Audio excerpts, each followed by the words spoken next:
Former Batman the Animated Series producer Bruce Timm says a very bizarre thing about Batman and his female villains. This comment shocked fans, and I know I'm late to the game, but I really wanted to break down his comments and explain yes, there are good female Batman villains.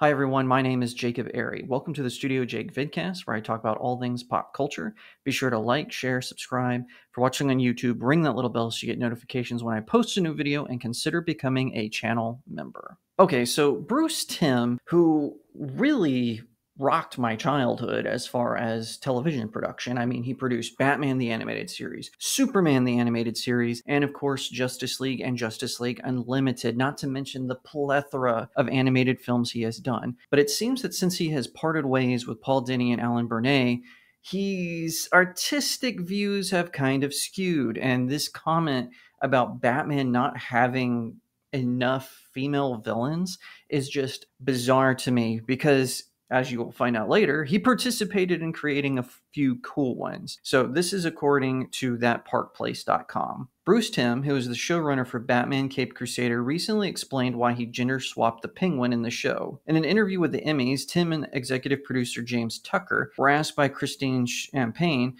"I literally clapped when I saw the Penguin was a woman and heard Minnie Driver doing her voice. It was an unexpected and wonderful surprise. Why did you make that choice?" Okay, I just want to stop. It wasn't a surprise. Amazon Prime announced it on their official X account. Anyway, Timm answered, "James and I were talking about the overview of the show, and we said one of the problems with Batman as he is there's a lack of good villains. You've got Catwoman, you've got Poison Ivy, you've got Harley Quinn, and it would be really good to have more female villains." He concluded, "And off the top of my head, I said, we never really could figure out exactly what to do with the Penguin, what the gimmick for the Penguin would be. What if we gender flip the Penguin?" Okay, Bruce Timm, you couldn't be more wrong. Yes, I'm a terrible singer, I'll own it. But come on, Bruce, what are you talking about? One of the reasons people keep coming back to Batman, and I'm not just talking about nerds and geeks or comic book collectors, I'm talking about general audiences. The reason they keep coming back is because his villains are so exciting, and that includes the female ones. Just because you are shockingly unaware of his female villains does not mean that they don't exist. And to help you out, I decided to make a list of not one, not two, but 12 female villains that have appeared in Batman comics that would make for compelling villains in episodes. All right, Bruce Timm, are you ready for this? Your mind might get blown with these suggestions. Up first, we have Lady Clayface. Now, she was originally an agent of Cobra, which is a terrorist organization that worships a Cobra god and also their leader, whoever their leader is at that time. And she was an agent for them, and she volunteered to go through a procedure similar to the one that Matt Hagen went through to become Clayface. And she did. And she ended up being very powerful. However, she can't return to her human form, unlike the other Clayfaces. She ends up marrying Preston Payne, who would go on to become a Clayface as well. And the two of them got married, and as far as I know, they're still together. I'm not really sure, but I think that one of the few villain couples to make it work. Number two, we have the White Rabbit. She's really a wealthy socialite who can split her villainous persona from her. So she's normally Jaina Hudson, but she can split off the White Rabbit,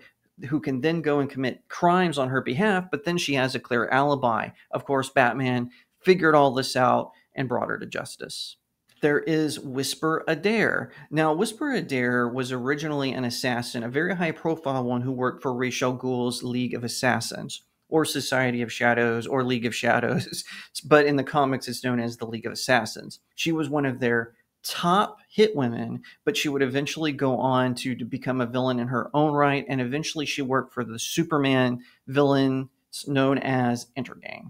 We've got Jezebel Jet. Now, she was a character who they plagiarized for the Batwoman TV show on the CW. I'm not talking about that one. I'm talking about the original Jezebel Jet, who worked for Simon Hurt and his organization, the Black Glove, which their sole purpose in life is to defeat the Batman, and she was a part of that. We have Mother. Her whole goal in life is to find and train orphans on the streets of Gotham, originally in the streets of Europe, and she basically trains them to be ne'er-do-wells who do all her dirty work for her. That way she never has to do it. She has this weird thing that she thinks that her and Batman are connected because he trains robins and she trains little thieves. She was actually adapted in the TV show Gotham, I believe, for a 2-episode story arc. Next, we have Cybercat. Now, she actually premiered in Catwoman and was actually thoroughly defeated by Catwoman, but she was a scientist who developed sort of this tech suit, not quite Iron Man-esque, but very technologically advanced, and she imitated the thefts of the Catwoman, which is what got her on Selina's radar. She would be an excellent choice for Caped Crusader, especially considers its noir style. She could be ahead of her time, a very advanced scientist who can't get any respect. Boom, there's your episode, Bruce Timm. Now we have Fright. Who is Fright? She actually is connected to Jonathan Crane, aka the Scarecrow. She's a geneticist who made his powers much grander to the point where he almost became a creature. Actually, he did become a creature known as the Scare Beast, and it allowed Scarecrow to settle a score he had with the Penguin, which, you know, the actual Penguin, not the knockoff one from Batman Caped Crusaders. And she is very terrifying. She would make a great addition into a sort of television show scenario. Next, we have the Harpy. She was a gymnast known as Iris who developed superpowers such as being super agile and a little bit stronger than the average person. She was working for Maxi Zeus, who is a gangster who believes he's actually the reincarnation of the Greek Olympian god Zeus. And she worked for him. When she developed her powers, she thought she was originally descended from Olympia. So she escaped from the prison she was in and went after Batman.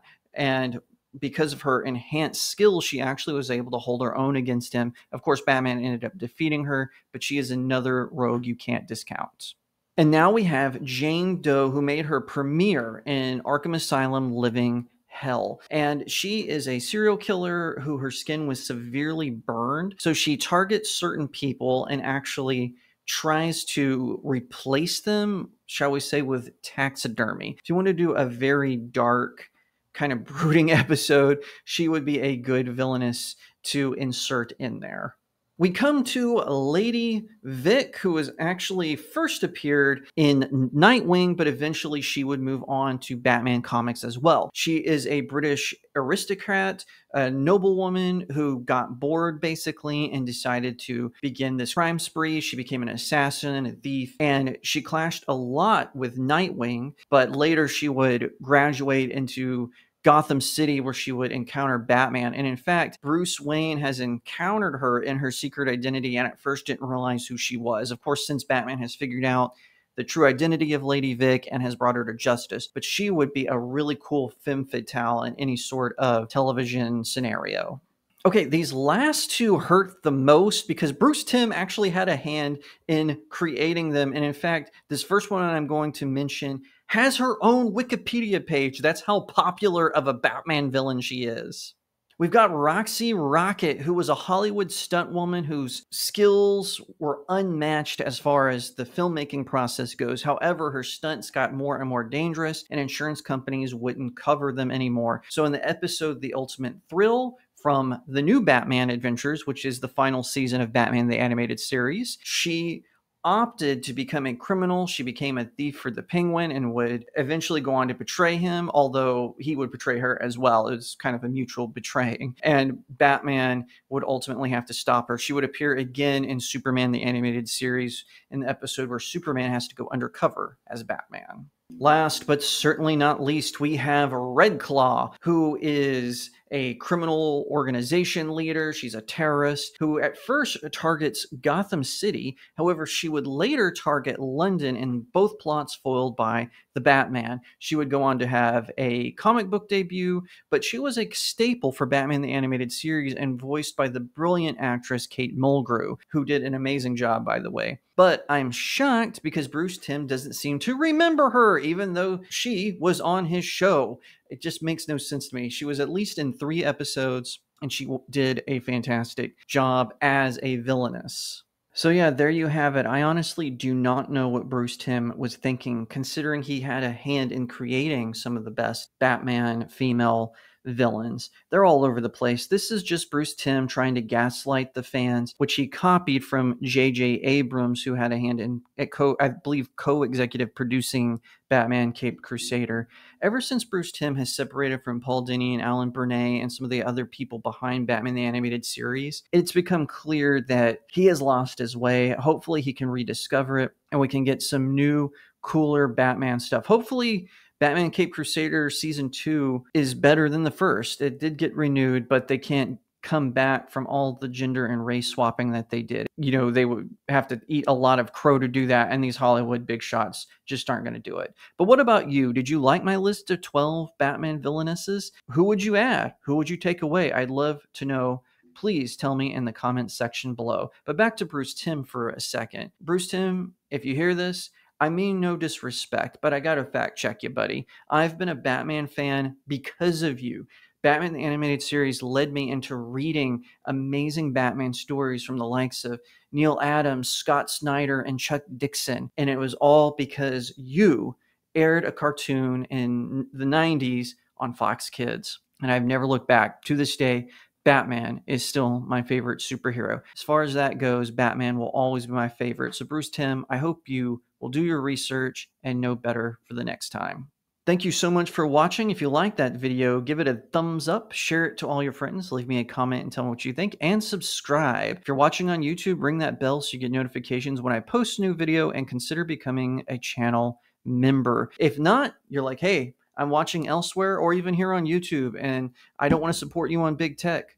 No worries. Click on the link to my locals community. It's in the description. It's where you can give me tips or sign up for a monthly subscription. It really helps out small indie creators like myself. You can also pick up one of my novels. This is my newest one, Blessed Child. It's a fantasy romance novella.